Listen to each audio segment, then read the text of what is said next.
What is the atomic deck? The atomic deck is based on the plot that was made very popular by David Berglas, known as the any card at any number. That first of all, I'm not being biased. Yes, Craig is a good friend of mine. He's done a lot for my community and me personally. Please check the deck. Please check it. I really want you to check the deck. Have a look at it.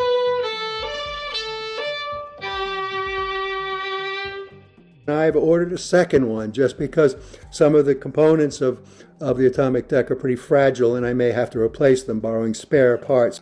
They way overlove it and they're just frothing at the mouth to get Craig's cock in their face and Lloyd's. Craig, you've changed the rules. Kind of have, right? You've changed the rules. Masterpiece, or the theme to Masterpiece Theater, consciously chose it because I know in the community people are saying, this is a masterpiece. Well, it probably is. Let's see what you get. You get a nice hard box. You want the hard box because you want to protect the cards. 50. Fuck off! Fuck off! Show the camera. Fuck off! What are you going to get? You're going to get the deck. Inside there is a deck of cards. That's it. List, but I haven't even bought one. I couldn't buy one. It was sold out. It lasts you a while, but you should be a bit careful so you don't bend or damage them, because with these, even if you put in a slight bow or crimp, it's pretty hard to get it out. What a terrible idea. I hate this thing so much, it makes me so mad. It is a terrible product and absolutely not what it promises to be. The atomic deck has just gone nuclear. For the first time, what was the name of your card? The 8 of clubs. I think that would be a miracle. Stroke their ego, and it's a dick measuring contest. Because if you watch him deal, he constantly licks his fingers, which is what facilitates you to deal those singles. And let me show you a couple clips so you can see for yourself. 26, 27. What was the number again? 32. So 28, 29. 4, 5, 6, 7, 8, 9, 10. Isn't this exciting? 11, 12.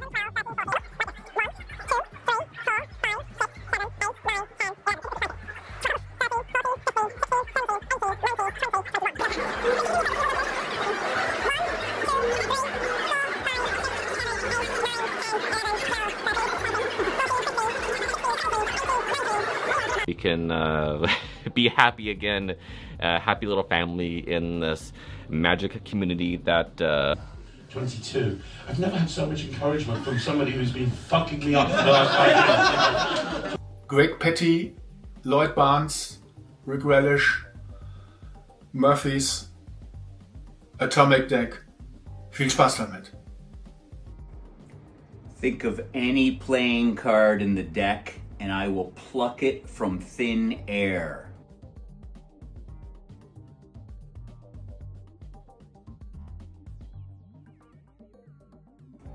I plucked your card from thin air. Well, that was a stupid trick, Andrew.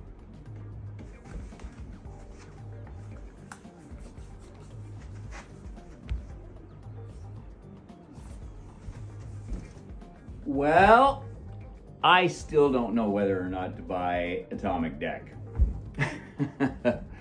So I thought maybe I'd hash it out here. The thing is, I performed the Grail already from Alakazam, and it plays really, really well. I use like an ash effect most of the time, where I pretend I'm putting a subliminal message into the audience member's head by writing something on them, and I just hide the little thing and just pretend to be writing with my finger, but then it's an ash effect afterwards. So then they name a number from 1 to 52. I take out the deck and give it to them. They count down, they see what the card is, then we burn the card and we rub the ashes on them. Plays really good, really good. And so I'm thinking, you know, maybe I could go even further with the Atomic Deck or whatever. Like, should it replace it? I mean, it looks really neat. I like to fill my drawers with all kinds of stuff, but I do like card tricks, but I've got so many card tricks and I love the drama though. I absolutely love the drama. But let me tell you, stick around, hear me out, and I'll have a pro tip for you.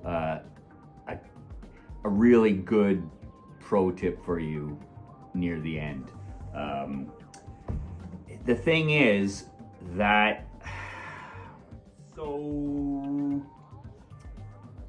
maybe I'll give you an example to help better clarify the context here of what I'm trying to explain. One of my favorite EDCs from the past year has been Luca Bono's Finger Off Extreme. If you haven't seen it, you should check it out. It's a good gag. I do it all the time, always carry it, real good EDC. I use it mostly to sort of like start out things, get into things, but it's good as a transition. I've used it, sort of when I'm doing a trick and it's slower and more serious, and the group I'm doing it for is not really responding. So I lighten things up with a little gag. It sort of breaks the ice and changes the direction of things. But when I was first doing it, like most of you, I'm showing it to people who know me. And acquaintances and stuff, and people had seen me do tricks before, just to practice my angles and stuff, and my get in and my ditch.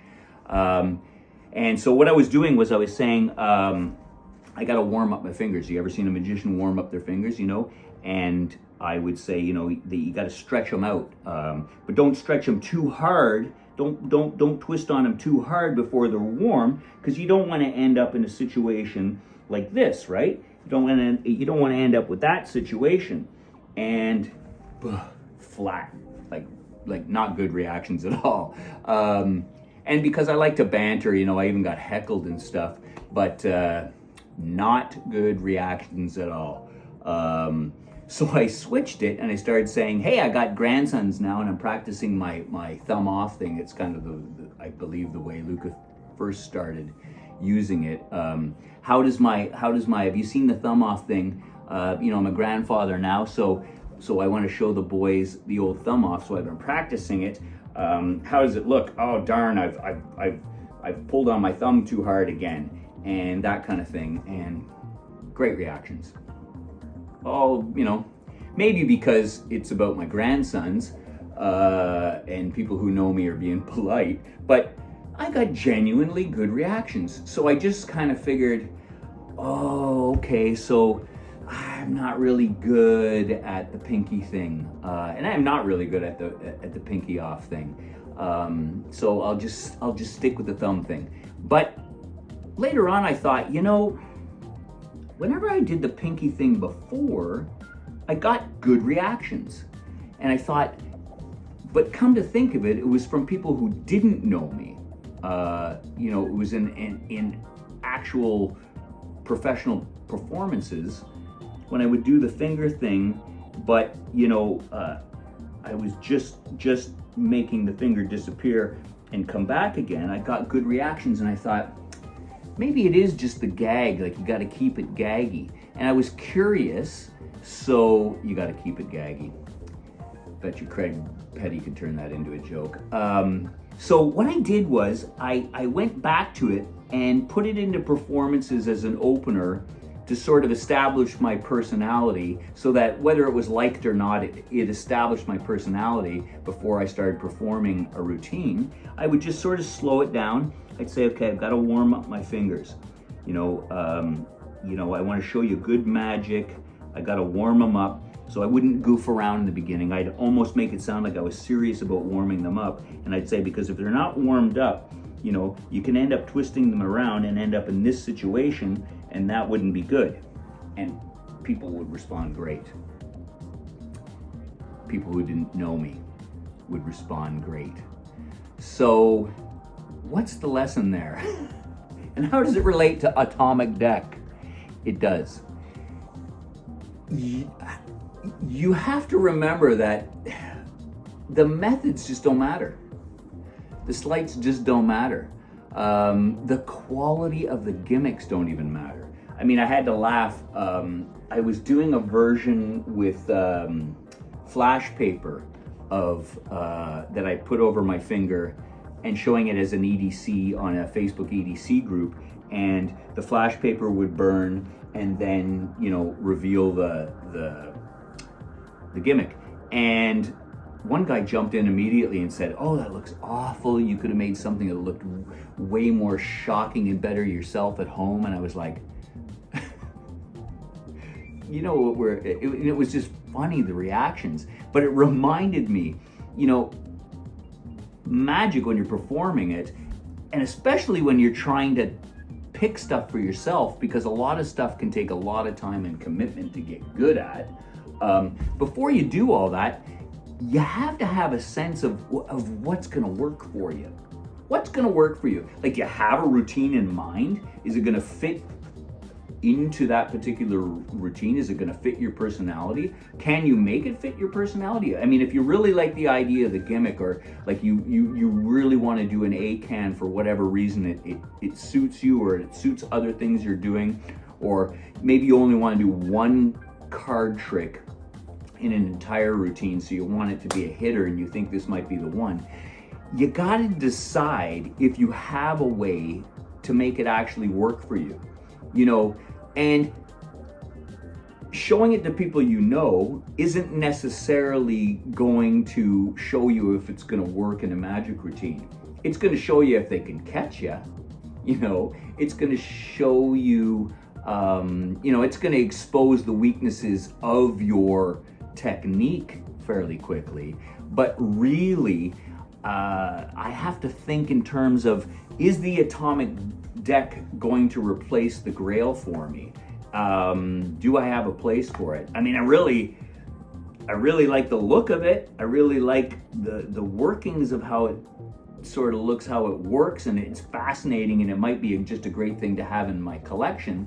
But I also have a whole list of other things I want to get, and I can't necessarily commit the time to getting it right that it deserves, and blah, blah, blah. So here's your pro tip. And this is what this is really coming to. Obviously, you've probably figured out by now, this isn't really necessarily about the atomic deck, except I do get a lot of a kick out of the hoopla around Craig Petty releases. I love all the fray that it gets into. But here's my pro tip. If you don't know this, you should. And it's made all the world of difference for me. To go from good performances to great doesn't just take practicing it over and over again until you've got it down cold. I mean, that's what I use my YouTube channel for, is I put up stuff that I'm working on just to see how it looks, so I can look back at it and see how it looks and see what's going to need to be changed or added, and where it might fit into a routine. It's sort of my practice process, but it takes more than just being able to perform it proficiently to go from a okay or good performance to a great one. The great part, and you can see this with all great magicians, you can see this in guys like Peter Turner is a perfect example of this. You gotta fail. You gotta take chances. That's what the A-can is about. It's about being able to swivel and pivot and turn and have multiple outs and different directions you can go, and ways to fix something when it doesn't quite go where you're nudging it. The idea is to not always force everything down a narrow path, because hands can get sweaty, audiences can react funny, conditions can change, lighting can change, angles can change, like so much can screw up your performances. To go from good to great, you need to be pliable, you need to be willing to guess, make big guesses, you know. I practiced this for years by just saying to people, think of a card in the deck, any card. You like red cards? You like, you know, maybe narrow it a little bit, but I would just be guessing their card. And every once in a while I'd get it right, and it was a great reputation maker. Yeah, totally scammy. Just, you got to get used to failing and guessing, and that becomes so natural that that's the way you go, even if it's just a coin trick. You watch the best magicians like Mario Lopez. They can even make it look like they're failing. They can make it look like you think you're going, you know, look at Mark Kenobi? I don't Kenobi. It's a Jedi. I don't even know if that's how you pronounce his name. You know, I was watching his routine practicing for the upcoming FISM, I believe it's in June. And man, I mean, he just keeps constantly getting you as a magician, like making you think he's doing this and he's doing that. And that's what the greats do. I'm not saying that I'm really good at it, but that's what ACAN's about. That's what this should be. This should be a teaching moment brought to you by Craig Petty. That's what ACAN is about. It's about guessing. It's about increasing the chances that you'll be able to do it, but still being able to bob and weave to get you where you need to go, and to take advantages of those situations where you just have this remarkable outcome. They don't happen all the time. There's no real magic. Oh, I shouldn't say that. The real magic is in being good enough and willing enough to swim with your tricks. I don't know if that's a dumb way to say it, but to swim with your tricks, to fail forward, to you know, like the old saying, success is moving from failure to failure without losing enthusiasm. To be willing to take chances and take advantage of those chances. That's what magicians are. We're people who take advantage of things, of lighting, of angles, of timing, of misdirection, of moments. Do not be afraid to take advantage of the public. They want you to. They want to be used, just for the sake of magic. Anyway, see you next time.